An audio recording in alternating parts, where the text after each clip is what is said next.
What's going on, guys? Now, as most of you already know, today Apple announced their brand new phones, the iPhone 11, iPhone 11 Pro, and iPhone 11 Pro Max. And today we're going to talk about all the differences if you want to pick up one of the new iPhones. Now, one of the things that I really like that Apple did is they took what was last year's iPhone XR and made that the iPhone 11. And I love this because it makes the iPhone 11 a lot more affordable, but it doesn't make it seem like it's some kind of side product. Now, of course, with that more affordable price tag, you won't see all of the features that you get with the Pro models, but we'll talk about those features in a second. Now, the biggest differences that you'll see between the three models immediately is all physical. The iPhone 11 comes in more playful colors like purple, white, product red, yellow, and green, whereas the Pro models come in midnight green, space gray, silver, and gold. And I'm gonna tell you guys right now, me personally, I am all about that new midnight green. The iPhone 11 has that typical glossy feel to it, while the Pro models have like this new matte finish, which kind of has like this frosted look, and the texture feels awesome. I love the way it feels in the hand, and I have a feeling that it's going to be a bit more comfortable to use. It's not going to be as slippery, but of course, we have to spend some more time with it to actually see. Now, in terms of sizing, we're looking at the same sizes as last year's lineup. The iPhone 11 will come in at 6.1 inches, and with the Pro models, you'll get a 5.8 inch and a 6.5 inch, so you have the entire spectrum there. Now, other differences that we'll see with these displays is the iPhone 11 is going to have a liquid retina LCD display, while the Pro models will have a Super Retina XDR display, which is the naming they took from their new professional monitors. That is also an OLED display, which is supposed to be 15% more efficient. And of course, that is the higher end between the two screens. Now, looking at the back of the phone is where we're gonna start to see some more differences. Some of us weren't too surprised here. The iPhone 11 has been upgraded to a dual camera system, while the Pro models have a triple camera system. And this is great because now they have wide angle lenses and ultra wide angle lenses on both models, while the Pro models also include a telephoto lens. Now, physical differences aside, we gotta talk about what's changed on the inside. Now, of course, these have been upgraded to Apple's new A13 processor, which has a faster CPU and GPU, which is gonna lead to much better performance, which we'll be able to see in powerful apps and games, and much more efficiency, which we'll be able to see in the battery life. Now, we gotta touch back on the camera because honestly, that's where a lot of the upgrades happened. And honestly, I am really excited about the ultra wide angle lenses that have been included this time around because it's just going to make shooting a lot easier. If you're ever in a tight spot or you wanna take pictures of a landscape, you're just gonna get so much more in the frame. And trust me, guys, this is a game changer that we've seen on other phones for a while now, but I'm happy it's on the iPhone. Now, with the Pro models, you do get that telephoto lens that we had on the XS versions, so you get a much bigger optical zoom range, whether you want a tight shot or something extremely wide. You get a lot of options here.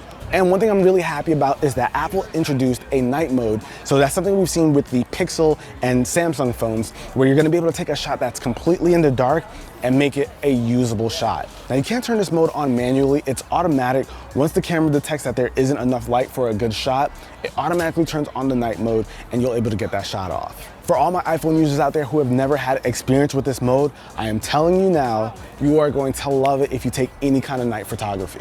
Now, Apple also showed off some of the video capabilities of the new iPhones, and my goodness, guys, it looks amazing. You're gonna be able to shoot up to 4K 60 frames per second now with both their rear and front-facing camera, so that is a really big deal. But man, guys, that video quality is something I cannot wait to put to the test because it honestly looks amazing. Now, something I think a lot of people are gonna be able to appreciate with the new front-facing camera is being able to take wider selfies. If you just change the orientation, you'll see that it opens up and makes it a lot easier for more people to come into your shot.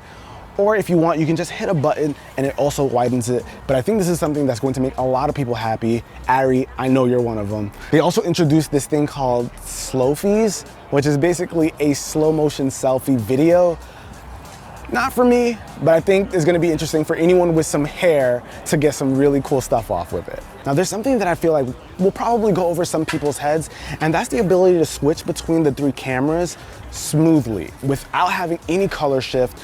It is a really awesome thing that Apple has been able to achieve here by not having this giant shift whenever you switch between the three lenses. It smoothly does it, and it's going to be a big deal for some of us who like to take video on our phones. It's a pretty subtle and low-key change, but it is going to be very helpful.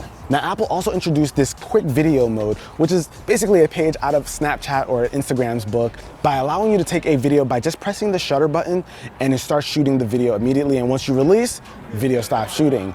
But if you want to lock it in, all you got to do is swipe over to the right and then it locks it into video mode.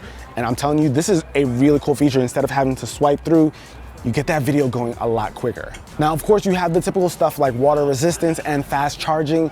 And thankfully, Apple has listened, and the Pro models will now have a fast charger included inside of the packaging, so no needing to buy something extra. But unfortunately for the iPhone 11 owners, you will still have to go buy it if you want to take advantage of the feature. And some of the best news to come out of the announcement today was the increase in battery life. The iPhone 11 is going to have 1 more hour of battery life compared to the iPhone XR. And with the iPhone 11 Pro, it's going to get 4 more hours than the XS, and the Pro Max is going to get 5 more hours than the XS Max, which is just absolutely insane, and it's going to have the highest battery life of any iPhone to date. Now, in terms of pricing, the iPhone 11 is going to be starting at $699. And how nice is that to say? To get the iPhone 11 at $699 is not a direction that we thought Apple would go, but with that XR being the new 11, it kind of makes sense, and this is why I like the move so much. While the Pro models, the 5.8 inch is going to start at $999, and the 6.5 is going to be $1099. So a bit more premium options over there, but I feel like for people who just want to get that 11, it is a much nicer price point to start at. Now, I personally feel like the 11 is going to sell like hotcakes, especially since it doesn't feel like a side product. But I want to know what you guys think. Are those bezels something that will keep you away from the iPhone 11? Or do you just have to have the latest and greatest with the Pro models? Let me know with a comment down below. Hopefully you guys enjoyed this video. And if you did, be the cool guy or girl that gives this video a thumbs up. I'm going to have a real day in the life video and all the other things that you can come to expect in future updates, so stay tuned for that. And pre-orders are going to be starting Friday the 13th, and people will officially be able to get their hands on it on the 20th. But till then, guys, it's your average consumer. Peace.